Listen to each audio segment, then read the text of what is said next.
Assalamualaikum. Pemirsa tim Resonansi Ramadan kali ini berkesempatan berkunjung ke Kabupaten Kampar, Provinsi Riau. Kabupaten Kampar terkenal dengan sebutan Negeri Serambi Mekahnya Riau. Kabupaten ini juga dikenal memiliki masjid tertua yaitu Masjid Jami, terletak di Jalan Pasar Usang, Kelurahan Air Tiris, Kecamatan Kampar. Masjid Jami dibangun pada tahun 1901 Masehi atas prakarsa seorang ulama bernama Angku Mudosangko Minangkabau. Sebagai panitia pembangunan masjid adalah Nini Mama 12, yaitu para Nini Mama dari berbagai suku yang ada dalam seluruh kampung.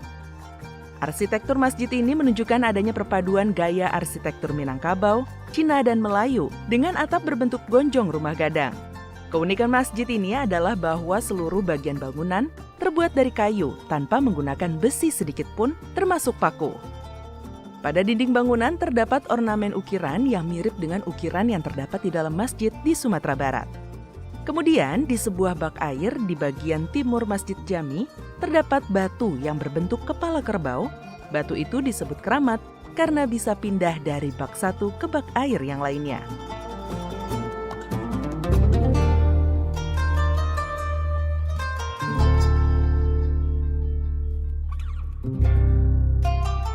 Masjid Jami ini masjid bersejarah yang dibangun tanpa paku. Ada keunikan masjid ini di mana saat banjir, sangat banjir di sini kan nggak sampai ke atas, cuman gelining di bawah aja itu. padahal di tempat lain tinggi. Kalau Pas di sini tidak pernah nggak nyampe ke dalam, masuk ke dalam, walaupun di tempat lain tinggi.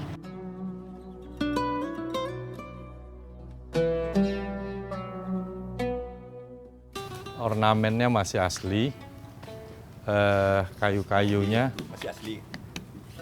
Ini ya, untuk bangunan masih lama. Ini kayu masih kayu lama? Masih kayu lama, Ustaz. Ada potong ganti-ganti, ada ganti, masih lama. Masih kayu lama ya? Cuma catnya saya ya. Cat udah tambah tidak ya. Di sini ada batu katanya. Mana batu tuh? Ini ke batunya, Ustaz. Ke Ustaz. Apa? Batu kepala kerbau itu, Ustaz, membentuk kepala kerbau. Batu kepala kerbau. Sejarahnya gini, Pak, masjid didirikan, ya. Kotor yang lagi masyarakat cari batu 40 biji. Ya. Gunanya untuk bantalannya kan, supaya tiang itu jangan terpuruk atau lapuk cepat kan. Jadi sampai di sini dipasangkan. Yang lain dipasang tidak ada masalah, aman. Tibanya ini, tiap diangkat tiang dipasang, ngelak deh Pak. Angkat tiang jatuh, angkat tiang lari. Situ apanya kan? Jadi ngadu masyarakat tuh sama datuk tuh kan. Tuh, batu yang satu ini tuh tidak mau dipasang tuh, terus lari tanggal tuh. Kata datuk tuh, subhanallah. Ditengoknya kan, ditatapnya, asingkan. Ini batunya besok ada khasiatnya. Jadi batu ini dulu Pak berpindah-pindah. Kadang-kadang jumpa tengah masjid di bawah kan. Kadang-kadang tempat duduk kita kan bak besar dulu kan. Air kita air hujan dulu belum punya mesin lagi kan. Pindah di tempat situ, pindah ke situ, akhirnya masuk dalam sumur tua. Nih. So, pernah masuk sendiri? Iya, masuk sendiri. Oh, ini jadi, sumur tua ya? Iya, 13 tahun Pak dalam itu ya. Itulah Allah berkehendak keluar tuh jumpa dalam bak yang sekarang. Bapak itu kan dulu ngomong ya kan, Datuk Mudosangko itu ada khasiatnya. Dijadikan orang air ini, apanya penyakit bisa sembuh dengan izin Allah, penyakit yang enteng-enteng kan. Itu sejarah batu ini. Jadi batu ini selama dalam ini tidak pernah pindah-pindah lagi, cuman putar arah aja. Kadang-kadang kepalanya ke kiblat, kadang-kadang timur, selatan, utara.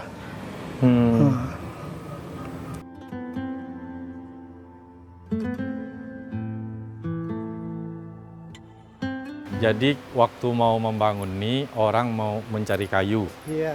Ketemu kayu nih. Iya di hutan kan. Di hutan. Mau ditebang, menghilang dia. Didekat kayu menghilang dia. Ketika didekati, menghilang. Menghilang dia. Nah, setelah itu Orang tua balik ke sini, mengadu ke Buya Datuk Angku Mudosangkal. Pendiri apa tuh? Pendiri masjid ini. Pendiri masjid ini. Jadi setelah itu datanglah Datuk Angku Mudosangkal ini bersama masyarakat untuk mencari kayu ini. Tidak ketemu dan disuruh azan. Setelah selesai azan, Datuk Setelah azan berdoa, Datuk tuh muncul baru kayu ini. Ini kayu ini bersejarah ini. Berkat Bismillahirrahmanirrahim. Nah, maka ditulis khusus ini Bismillahirrahmanirrahim.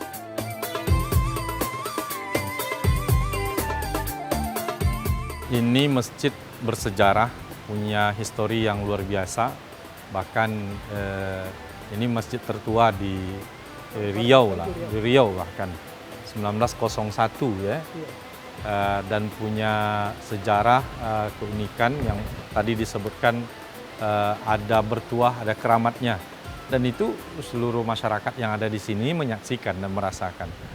Nah, ini butuh perhatian kita bersama, pemerintah pusat, pemerintah provinsi, dan pemerintah kabupaten.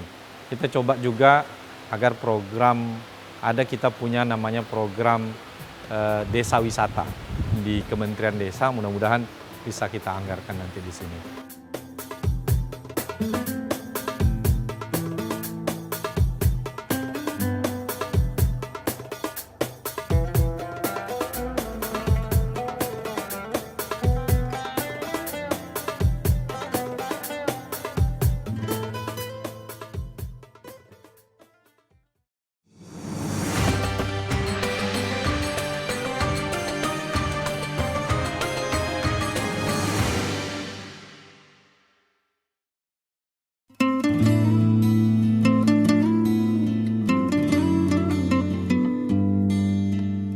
Bulan Ramadan, bulan penuh berkah dan ampunan. Kita diberikan kesempatan untuk meningkatkan ibadah dan mendekatkan diri kepada Allah Subhanahu wa Ta'ala. Kita belajar untuk bersyukur atas nikmat yang telah diberikan Allah kepada kita, serta meningkatkan kepedulian terhadap sesama, membantu fakir miskin, bersedekah kepada yatim piatu, dan menolong meringankan beban hidup orang-orang yang berjuang atas penyakit yang dideritanya. Seiring dengan perkembangan zaman, proses mendidik dan mengajari anak-anak untuk sholat dan baca Al-Quran dari rumah oleh para orang tua mulai hilang dan memudar di telan waktu. Akan tetapi, sangat berbeda dengan sebuah desa di Kabupaten Kampar, keluarga cemara dari pasangan suami istri Jufri dan Miss Dalena masih melestarikan nilai-nilai kearifan lokal yang tumbuh berkembang dari desanya. Belajar dulu sholat. Yuk, sholat lagi ya. Ya, sholat enak ya. Duduk. Ayo sholat, ayo.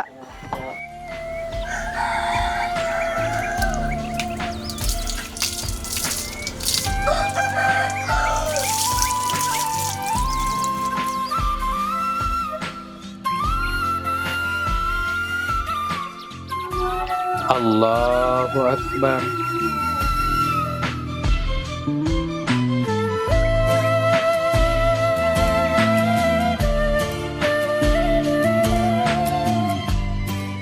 Assalamualaikum warahmatullahi.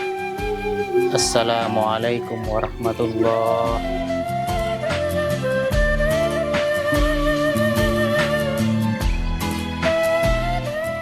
Bismillahirrahmanirrahim. Kita mulai tadarus ya, baca Al-Quran. Nah, coba Tata dimulai dari ayat yang pertama. A'udzubillahi minasyaitonirrajim. Bismillahirrahmanirrahim. Alam tara kaifa fa'ala rabbuka bi ashabil fil. Nah, itu fa'ala. Coba. Alam tara kaifa fa'ala rabbuka bi ashabil fil. Nah, filnya dipanjangkan nanti ya. Bi ashabil fil. Coba lagi, Alam tara kaifa fa'ala rabbuka bi ashabil fil. Ya, bagus. Coba Apis baca. A'udzubillahi minasyaitonirrajim. Bismillahirrahmanirrahim. Imadin inaban kolaman. Ini kolaman. Rasuluhu kitabihi. Ya, sekarang coba Ibu baca surat Al-Baqarah ya, ayat 183 mengenai puasa. A'udzubillahi minasyaitonirrajim. Bismillahirrahmanirrahim. يا أيها الذين آمنوا كتب عليكم الصيام كما كتب على الذين من قبلكم لعلكم تتقون. Alhamdulillah, sadaqallahul azim. Mudah-mudahan dengan kita selesai bertadarus ini, mudah-mudahan kita mendapat ridha Allah Subhanahu wa taala pada bulan Ramadan ini. Amin. Amin ya rabbal alamin.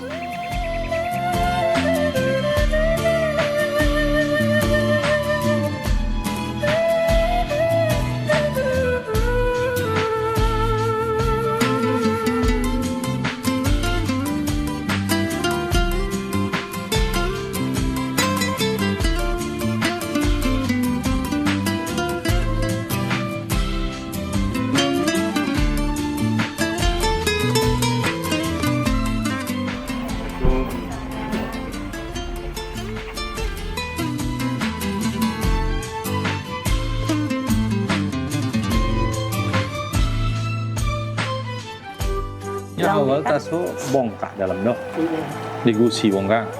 Gusi. Tapi di dokter tuh kayak tulang ini dulu kon, tulang gusi awak tuh. Oh di situ. Di situ.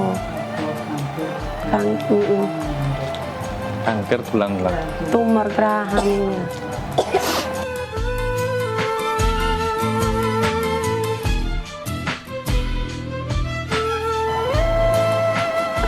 Mudah-mudahan sehat pokoknya. Cepet sehat ya, semangat ya. Baca doa ya. Iya Pak. Auzubillahiminasyaitonirrajim. Bismillahirrahmanirrahim. Alhamdulillahirabbil alamin. Wassalatu wassalamu ala asyrofil anbiya'i wal mursalin wa ala alihi wa sahbihi rasulillah ajmain. Ya arhamar rahimin, ya arhamar rahimin.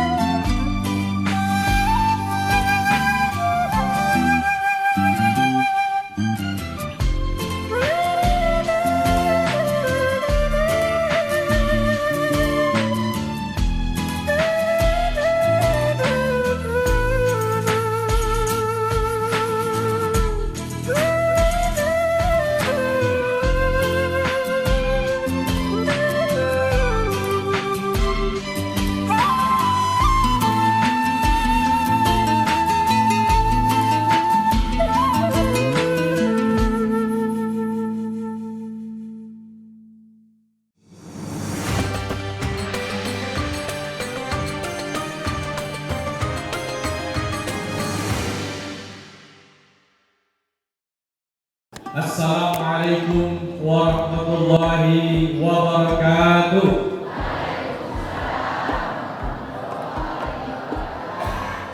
Alhamdulillahi wa kafa. Wassalatu wassalamu ala abdihi alladhi istafa. Ashhadu an la ilaha illallah wahdahu la syarika lah. Wa ashhadu anna Muhammadan abduhu wa rasuluh. Alladhi la nabiyya ba'dah. بلغ الرسالة وأدى الأمانة ونصح الأمة وكشف الغمة وتركنا على مهجة البيضاء ليلها كنهارها لا يزيغ عنها إلا هالك. معاشر المسلمين والمسلمات القائمين والقائمات رحمكم. Bersyukur kita kepada Allah Subhanahu wa taala. Allah yang menghidupkan kita dan Allah juga yang menanamkan iman di dalam hati kita. Mudah-mudahan iman yang membuat kita taat kepada Allah, iman yang membuat pekerjaan dan perintah Allah yang berat akan terasa ringan, yang susah terasa mudah, dan mudah-mudahan iman juga lah yang membuat kita istiqomah dalam menjalankan ibadah Ramadan hingga akhir Ramadan nanti, bahkan setelah Ramadan. Salawat dan salam buat Nabi Muhammad sallallahu alaihi wasallam. Allahumma shalli wa sallim wa barik ala Muhammad wa ala alihi wa sahbihi ajma'in. Ma'asyiral muslimin wal muslimat rahimakumullah. dalam sebuah hadisnya Rasulullah SAW mengatakan, innama tunsoruna wa turzakuna bidu'afaikum. Kalian itu tolong oleh Allah dan kalian akan diberi rezeki oleh Allah kalau kalian menolong orang-orang lemah di antara kalian. Salah satu hikmah, salah satu hasil dari ibadah puasa itu adalah orang yang berpuasa itu suka menolong orang. Kenapa? Karena orang yang berpuasa adalah orang yang menahan seleranya. Orang kalau bisa menahan selera, maka dia mudah untuk berbagi.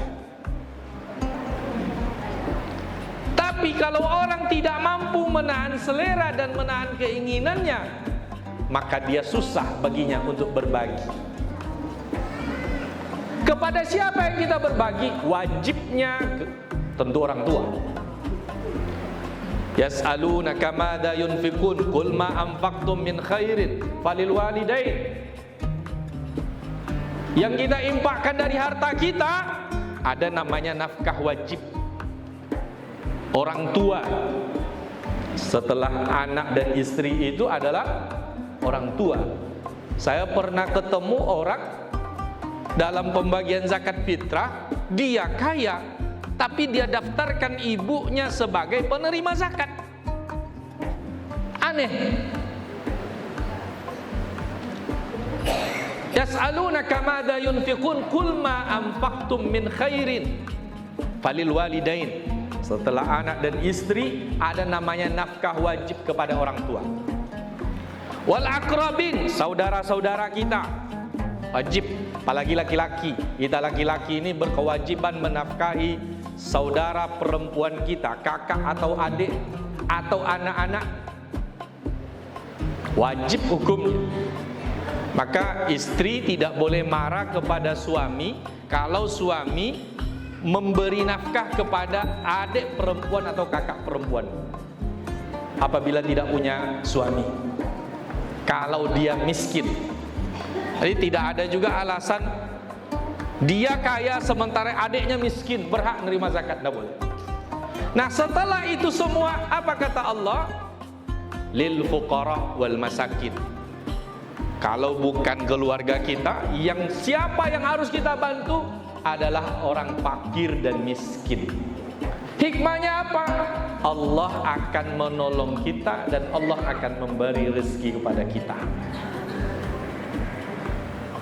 Bapak-bapak dan ibu-ibu dirahmati Allah, dalam sebuah hadis lain Rasulullah mengatakan, man farraja an mu'minin kurbatan farrajallahu anhu kurbatan min kurabid dunya wal akhirah. Barang siapa yang melapangkan kesusahan seorang mukmin, maka Allah akan melapangkan kesusahannya di dunia dan di akhirat. Dan orang yang sering mendapatkan kesusahan itu adalah fakir dan miskin. Tambah lagi Rasulullah sallallahu alaihi wasallam dalam sebuah hadisnya mengatakan, laisa minna man bata syab'an wa jaruhu ja'in. Bukanlah dari umatku orang yang tidur dalam keadaan kenyang sementara tetangganya tidur dalam keadaan lapar. Rasulullah menyuruh kita untuk memberi pembukaan kepada tetangga kita, kepada orang-orang yang ada di sekitar kita. Artinya kepedulian yang terbentuk dengan puasa itu harus kita lanjutkan. Bapak-bapak dan ibu-ibu yang dirahmati Allah, mana qasamalun min sadaqah, kata Rasulullah. Memang tidak pernah berkurang harta itu dengan kita bersedekah. Tidak akan berkurang, bertambah. Tidak pernah ada orang miskin gara-gara sedekah. Dan Allah melipat gandakan. Betul itu bapak-bapak dan ibu-ibu yang dirahmati Allah. Melipat gandakan setiap sedekah kita itu. Puluhan kali lipat, bahkan ratusan kali lipat. Matalul ladzina yunfikuna amwalahum fi sabilillah kamathali habbatin ambatat sab'a sanabila fi kulli sumbulatin mi'atu habbah wallahu yudha'ifu liman yasha. Allah lipat gandakan. Jadi apa yang dikatakan oleh Rasulullah dalam hadis itu betul. Kalau kita ingin dapat rezeki, bantu orang-orang susah. Kalau kita ingin ditolong dalam urusan kita, bantu orang-orang susah. Insya Allah tak akan pernah berkurang harta kita dengan membantu orang-orang susah. Kalaulah setiap kita ini peduli dengan orang yang ada di sekitar kita, insya Allah bapak-bapak dan ibu-ibu rahmat Allah, Allah turunkan keberkahan bagi kita. Demikian yang dapat saya sampaikan, mudah-mudahan bermanfaat bagi kita semua. Subhanakallahumma wa bihamdik, asyhadu an la ilaha illa anta, astaghfiruka wa atubu ilaik. Assalamualaikum warahmatullahi wabarakatuh.